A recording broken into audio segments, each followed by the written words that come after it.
Matapos manalasa ang bagyong Tino sa Cebu at magdulot ng malawakang pagbaha, umani ng matinding atensyon ang mga umiiral na flood control project sa probinsya.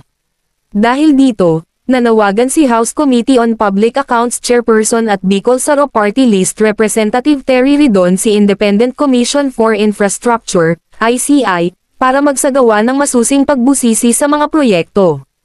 Ayon kay Ridon, hindi dapat nagkakaganito ang sitwasyon kung maayos at episyente ang mga flood control system na inilaan para protektahan ang mga komunidad.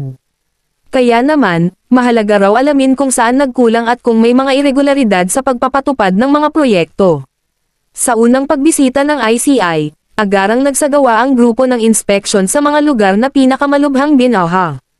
Nakipag-usap din sila sa mga residente para malaman ang aktwal nilang karanasan, kung gaano kabilis tumaas ang tubig, gaano katagal bago hamupa, at kung gumana ba talaga ang mga istrukturang itinayo.